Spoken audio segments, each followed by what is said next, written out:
हरियाणा की हर अपडेट के लिए बेल आइकन दबाएं और सब्सक्राइब करें STV हरियाणा न्यूज। नमस्कार, आप देख रहे हैं आपका जिला आपकी खबर और मैं हूं आपके साथ शुभेंदु सिंह।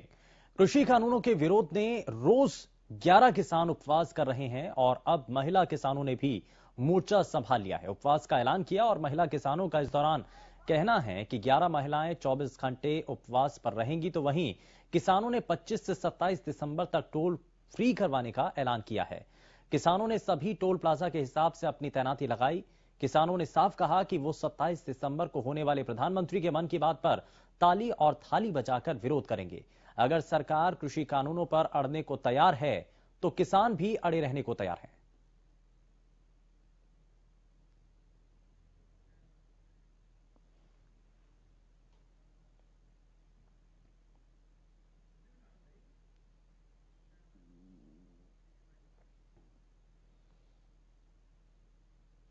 झज्जर की ढासा बॉर्डर पर तकरीबन 1500 ट्रैक्टरों पर किसानों ने रैली निकाली और इस रैली में खापों ने भी अपना योगदान दिया। रैली के दौरान गुलिया खाप, धनकड़ खाप, काद्यान खाप, पहलावत खाप और कोट पंचनाम खाप के साथ कई और दूसरी खापें भी शामिल रहीं। इस मौके पर किसान नेताओं ने कहा कि सरकार अगर ये सोचती है कि आंदोलन लंबा चलेगा तो हम भी लंबे आंदोलन के लिए तैयार हैं, और सरकार अगर ये सोचती है कि हम पीछे हट जाएंगे तो ये सरकार गलतफहमी में है। किसान बिल्कुल भी पीछे नहीं हटेंगे और लगातार किसान घरों से बाहर निकलकर आंदोलन में शामिल हो रहे हैं और इसमें संशोधन की गुंजाइश नहीं है। सरकार इन कानूनों को वापस करे।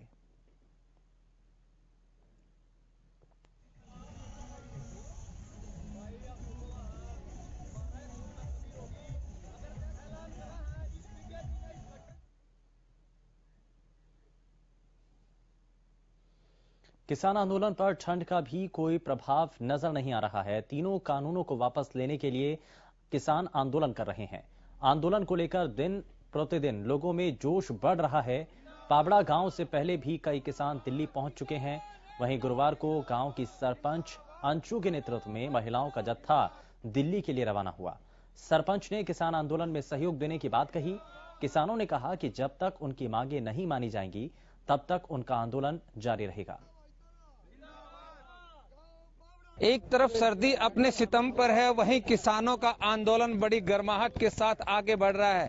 दिल्ली में लगातार 1 महीने के करीब से किसान आंदोलन कर रहे हैं और उस किसान आंदोलन को सहयोग करने के लिए ग्रामीण स्तर पर भी लोग अपना पूरा जोर आजमाइश कर रहे हैं। आज आप देख सकते हैं तस्वीरों में गांव पावड़ा में इस वक्त हम मौजूद हैं। गांव पावड़ा के लोग पहले भी बड़ी संख्या में टिगरी बॉर्डर पर दिल्ली में जा चुके हैं और आज भी यहां से एक बड़ा काफिला किसानों का वहां रवाना हो रहा है। यहाँ इसके साथ साथ एक बड़ी खबर यह भी है कि महिला सरपंच है गांव की पावड़ा की, जो है अंशु पावड़ा, वो भी महिलाओं के साथ आज किसान आंदोलन में कूद पड़ी हैं और अपनी महिलाओं के जत्थे के साथ वो भी किसान आंदोलन के लिए दिल्ली चली जा रही हैं। अभी कुछ साथी हमारे साथ हैं, उनसे पूछ भी लेते हैं किस प्रकार की रूपरेखा है आंदोलन की। देखिए, सर्दी और लोगों के लिए, हमारे किसान साथियों के लिए, हमारे लिए सर्दी कोई मायने नहीं रखती है। हम तो इससे भी ज्यादा कड़कती हुई सर्दी के अंदर पानी लगाते हैं खेतों में, हमारे बुजुर्ग बड़े काम करते हैं। तो हम तो सरकार से यही निवेदन है कि ठंड हमारे लिए नहीं है, आपके लिए ठंड ये साबित ना हो जाए, इसलिए आप हमारे किसान भाइयों की मांगों पर विचार करें। इसके साथ साथ जो पावड़ा गाँव की सरपंच है अंशु पावड़ा, वो भी हमारे साथ है। आप एक महिला सरपंच है और अपने साथ पूरा जत्था लेकर के दिल्ली जा रही है। इतना ठंड है किसानों के आंदोलन में, क्या कहना चाहेंगे? किसान आंदोलन में इसमें ठंड क्या मांगेगी जी, कुछ नहीं। ठंड बस हमारी मांगे पूरी हो जाए, बस इससे ज्यादा हम और क्या कर सकते हैं। तो इतनी महिलाएं, जैसे आप लोगों को घर का काम भी होता है, उसके बावजूद घर का काम काज छोड़ के, परिवार की जिम्मेवारी छोड़ के किसान आंदोलन में कूदे हैं और इसके साथ ये भी सुनने में आया है कि आपने सहयोग किया है। क्या सहयोग रहा है, कैसा सहयोग? तो यही है कि सरपंच की जो सैलरी आती है 1 महीने की 3000 है और 1 साल की 36,000 रुपए सैलरी बनती है, वो हमने किसान आंदोलन में देने का फैसला किया है और जो आज हम दे आएंगे। और मेरी मातृशक्ति मेरे साथ है और अपना काम घर छोड़ के, अपने घर से काम छोड़ के जा रही हैं, तो कुछ पाने के लिए और कुछ मांगे हैं जो हम पूरी करवाने के लिए जा रहे हैं। सरकार से मनवा के रहे। कितना जज्बा महिला शक्ति में आप देख सकते हैं। यहाँ पर गांव की सरपंच के साथ नेतृत्व में इनके में यहाँ से एक जत्था रवाना हो रहा है और गांव के जो बुजुर्ग हैं, महिलाएं हैं, बच्चे हैं, वो सभी एक ही विश्वास के साथ यहाँ से जा रहे हैं कि सरकार के साथ जो उनकी लड़ाई है 3 काले कानून वापस लेने की, जब तक सरकार ये 3 काले कानून वापस नहीं लेती तब तक उनकी ये जंग जारी रहेगी। अपने सहयोगी के साथ अनूप कुंडू, हरियाणा न्यूज, उकलान।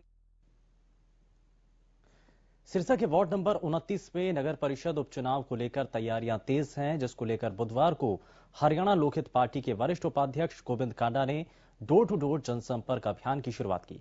गोविंद कांडा ने घर घर जाकर निशा बजाज के लिए वोट की अपील की और इस अभियान में हरियाणा लोकहित पार्टी के युवा नेता धवल कांडा और धैर्य कांडा भी मौजूद रहे, जिनकी मौजूदगी से युवा कार्यकर्ताओं में भारी उत्साह देखने को मिला।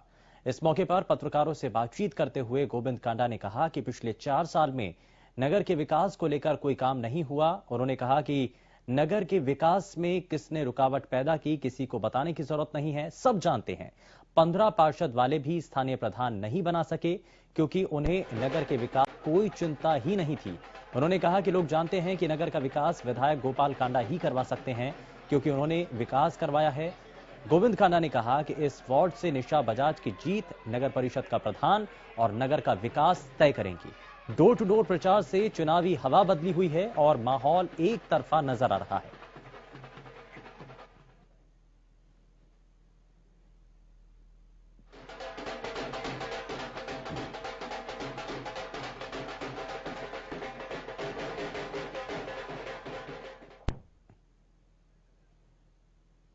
सिरसा में 25 दिसंबर यानी कल अनाज मंडी आढ़ती एसोसिएशन का आह्वान पर लगातार अनाज मंडी को बंद रखने का आगे फैसला लिया गया है। इसी को लेकर गुरुवार को एसोसिएशन के कार्यालय में एक बैठक हुई जिसमें ये फैसला लिया गया और इसी के चलते आढ़ती 25 दिसंबर सुबह 11 बजे से दोपहर 1 बजे तक अनाज मंडी में शेड के नीचे एकत्रित होकर विरोध प्रदर्शन करेंगे। पूरे मामले को लेकर उप प्रधान सुधीर ललित ने कहा कि आढ़तियों को डराने के लिए सरकार ने पंजाब स्टेट अनाज मंडी आढ़ती एसोसिएशन के पदाधिकारियों पर इनकम टैक्स के छापे डलवाए और नोटिस भिजवाए हैं। इसके विरोध में 25 दिसंबर को हरियाणा की सभी मंडियों में पूर्ण हड़ताल रहेगी। धान का कार्य प्राइवेट खरीद होती है, प्राइवेट धान में हमें कभी कोई दिक्कत नहीं आई। मंडी का माहौल ठीक है। बस एक ही सरकार से यही निवेदन कि बाहर और अंदर जो मार्केट फीस टैक्स है ये बराबर किए जाएं, क्योंकि अब बाहर टैक्स नहीं है, मंडी में टैक्स है, तो फार्मर और फैक्ट्री वाले बाहर से खरीदना ज़्यादा पसंद करेंगे। हाँ जी, गुआर भी आ रहा है, लगभग 3650 के रेट में बिक रहा है। ये धान के अराइवल कम होने के बाद धान और ज़्यादा अराइवल शुरू हो जाएगी।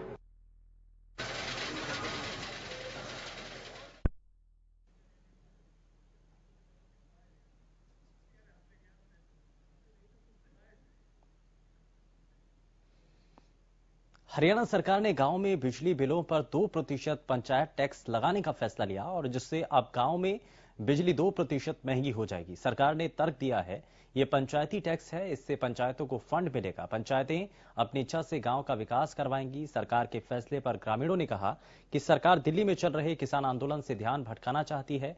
ग्रामीणों पर 2% बिजली के बिलों में पंचायती टैक्स लगाना उचित नहीं, क्योंकि ग्रामीण पहले ही कोरोना महामारी की वजह से आमदनी न होने के कारण परेशान हैं। ग्रामीण पहले ही बिजली के बिल नहीं भर पा रहे हैं, ऊपर से 2% बिजली का महंगा होना ग्रामीणों पर एक बोझ है। सरकार को 2% का टैक्स वापस लेना चाहिए, क्योंकि कुछ पंचायतों पर आमदनी के बहुत साधन होते हैं और जिनके पास आमदनी के साधन नहीं, उन्हें ज्यादा ग्रांट सरकार दे। 2% बिजली के बिलों पे ग्रामीण क्षेत्रों में पंचायती टैक्स लगा दिया है, जिससे ग्रामीण क्षेत्रों में बिजली 2% महंगी हो जाएगी। गांव के लोग इस बारे में क्या सोचते हैं, ये हम सीधी उनसे ही बात करेंगे। ऐसा जी, पहले बात तो ये जो 2% इनती लगाए सरासर गलत है। अगर ये कहते हो हम पंचायत को देंगे, हम तो इस बात ना मानते भी कोई, क्यों इन पे किसी चीज का विश्वास नहीं रहे। जो चीज कहते हैं कवे कुछ है, करे कुछ है। लेकिन इससे पहले क्या कोई सरकार नहीं थी, उस टाइम क्या पंचायत में विकास नहीं हुए थे। ये तो एक सिर्फ अपनी जेब भरने का इंतजाम कर लिया है, यानी 100 रुपये में 2 रुपये दर दिए। ये सरासर गलत है। गांव में गरीब वर्ग के ज्यादा लोग रहते हैं जो दिहाड़ी करते हैं। अमीर लोग तो गांव में कम ही हैं। यो तो सबसे पहला इन्हें वापस लेना चाहिए। पंचायतों पर ये कह रहे हैं भी पंचायतों को पैसा देंगे, पंचायतों पर तो पहले ही पैसा बहुत है। ये तो गरीब आदमी के तो बिल भरने औखे हो जाएंगे जी। वो 29 दिन हो गए आज किसान बैठे हैं कि ये 3 अध्यादेश जो इन्हें लागू करे थे वो भी वापस लेने चाहिए। वहाँ इतनी सर्दी में ठिठुरती में इतनी जनसंख्या, लाखों की जनसंख्या बैठी है, कितनी तंग है। ये तो गांव में से ही भाईचारा इकट्ठा करके पैसा सामान लेके सब कुछ दे रहे हैं, रोटी पानी का इंतजाम है। वहाँ जो इन्हें 6 महीने लगा दिए, अभी 30 से भी ज्यादा किसान गुजर गए हैं, वहाँ तो हजारों की जनसंख्या पहुंच जाएगी। ये सरासर गलत है। वो तीनों अध्यादेश भी वापस लेने चाहिए। और ये बिजली का 2% जो हरियाणा में टैक्स लगाया इन्हें, ये भी जल्द से जल्द इस पे इंक्वायरी होनी चाहिए, जल्द बंद कर देना चाहिए। हमने किसानों से बात की कि 2% टैक्स जो पंचायती टैक्स है, इन किसानों का मानना यह है कि पहले ही ग्रामीण क्षेत्रों में गरीब लोग रहते हैं, आमदनी के साधन कोई उनके बड़े नहीं है, कोरोना की वजह से पहले ही गरीब मारी हो रही है, और ऊपर से 2% टैक्स। कुछ किसानों का मानना है कि दिल्ली में बॉर्डर में जो किसान बैठे हैं, जो उन 3 कानूनों के विरोध में, उनका ध्यान भटकाने के लिए सरकार ने टैक्स लगाया है, ताकि अब टैक्स की हटाने की मांग किसान करने लगे। कैथल से विपिन शर्मा, हरियाणा न्यूज। भारतीय डाक विभाग भी अब आधुनिक रूप से तकनीकी बैंकों के समान मजबूती से खड़ा है। डाक विभाग से किए जाने वाले लेन देन के लिए विभाग ने डाक ऐप लॉन्च किया, जो देश भर में 22 दिसंबर से उपलब्ध हो चुका है। और इस ऐप के लॉन्च होने से अब उपभोक्ता डाकघर में जाने की बजाय घर बैठे फोन के माध्यम से ही डाकघर की बैंकिंग सुविधाओं का फायदा ले सकते हैं। और अब डाक विभाग का काम भी इसको लेकर के आसान हो गया है।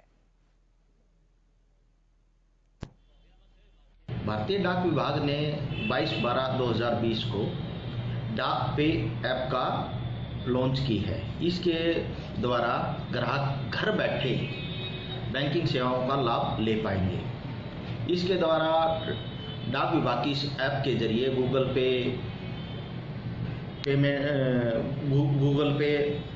फोन पे की तरह डिजिटल लेन देन कर सकते हैं व इसका भुगतान अपनी पेमेंट्स का भुगतान कर सकते हैं। इस ऐप को गूगल प्ले स्टोर से निःशुल्क डाउनलोड किया जा सकता है।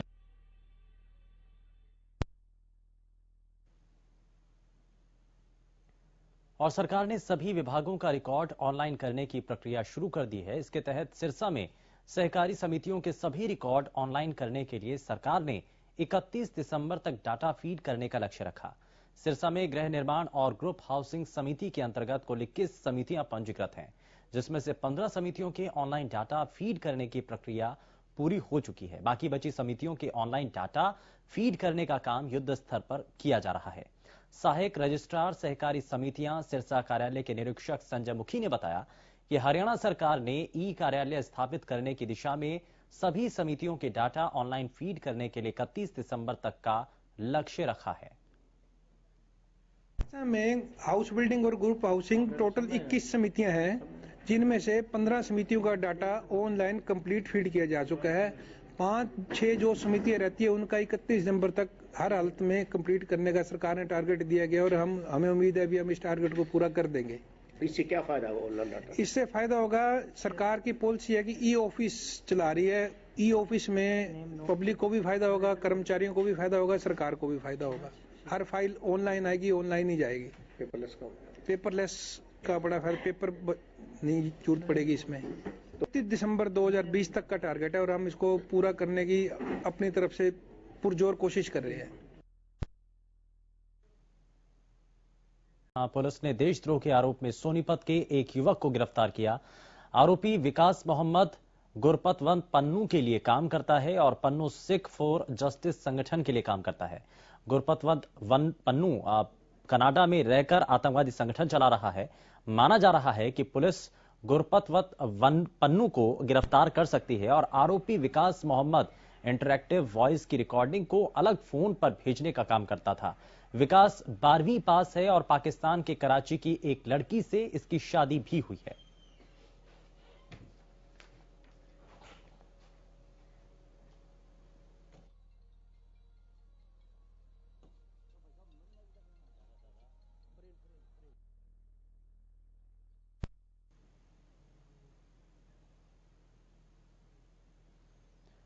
फार्म हाउस कांड मामले में पुलिस ने कांड के मुख्य आरोपी पूर्व सरपंच को रेवाड़ी के एक निजी अस्पताल से गिरफ्तार किया, जिसे 2 दिन के रिमांड पर लिया गया था। रिमांड के दौरान पूर्व सरपंच इम्तियाज ने पुलिस के सामने कई चौंकाने वाले खुलासे किए।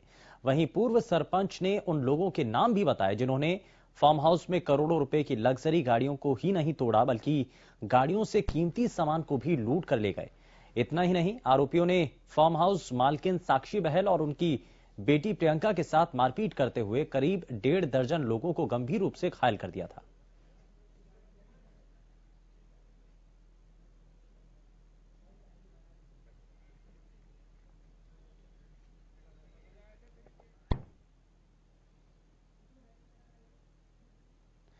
फतेहाबाद के गांव अंकावाली के ग्रामीण इन दिनों बंदरों के आतंक से परेशान हैं।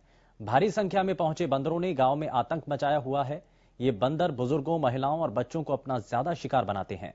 ग्रामीण के अनुसार बंदरों की बड़ी टोली पहले नहर के किनारे पेड़ों पर रहती थी, मगर कुछ दिनों से बंदरों ने गांव को अपना नया अड्डा बना लिया और अब गांव में आतंक मचा रहे हैं।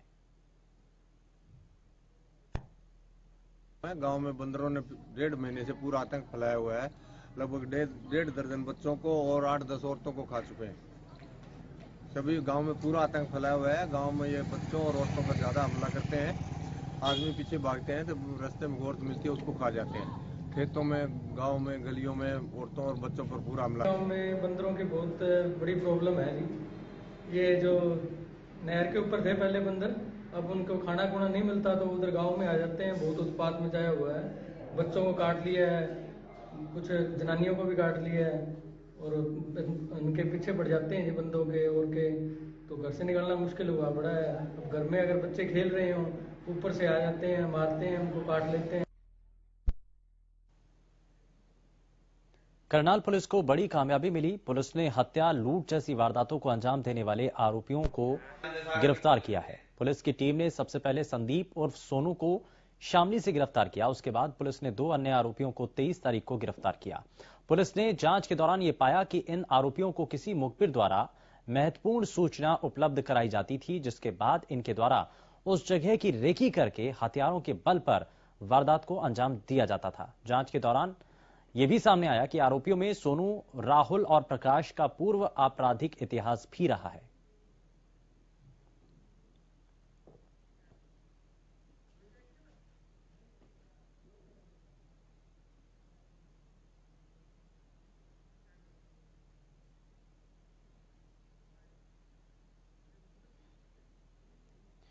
कैथल की CIA 2 पुलिस ने मानस बाबलदाना रोड से अंतर्राज्यीय नशा तस्कर गिरोह के 3 सदस्यों को गिरफ्तार किया। नशा तस्करों के पास से 3 किलो 500 ग्राम अफीम बरामद की गई है, जिसकी कीमत करीब 5 लाख रुपए बताई जा रही है। इस मामले में जानकारी देते हुए CIA प्रभारी जगबीर ने बताया कि पुलिस को गुप्त सूचना मिली थी, जिसके बाद पुलिस ने नाका लगाकर वाहनों की तलाशी शुरू की, जिसके बाद 3 आरोपियों से अफीम बरामद की गई। आरोपियों की पहचान पंजाब के पटियाला निवासी के रूप में हुई है। पुलिस ने तीनों आरोपियों को न्यायालय में पेश कर दिया है। देखो, कल एक सीक्रेट इन्फॉर्मेशन मिली थी कि जो ये मानस और बाबलदाना रोड पे है, वो कई लड़के हैं जो वो अफीम की तस्करी करते हैं और कोई वरना गाड़ी है सफेद, उसका नंबर भी था हमारे पास। उस सीक्रेट इन्फॉर्मेशन पे ये मानस से बाबलदाना रोड पे जो रजबाया पुल है, वहां नाका लगाया गया, चेकिंग करेगी। और इन तीनों के पास जो वरना गाड़ी में ड्यूटी मजिस्ट्रेट को बुलाया गया, चेकिंग करेगी, तो इनके कब्जे से 3.5 किलोग्राम अफीम रिकवर हुई है। इनको कोर्ट में पेश कराया जा रहा है रिमांड लेके फर्दर इन्वेस्टिगेशन।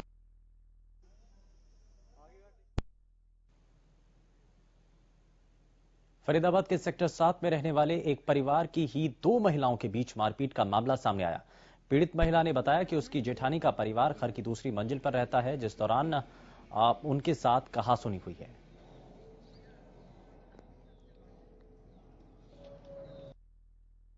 मेरे ऊपर 3 जनों ने घर में घुसकर अटैक किया था। उस दिन सेम डे हमने 100 नंबर पे फोन किया। कौन सी तारीख की बात है, कब की बात है? ये 13 तारीख की बात है। तो 13 तारीख की बात है। ये दोपहर 11-12 बजे के आसपास की।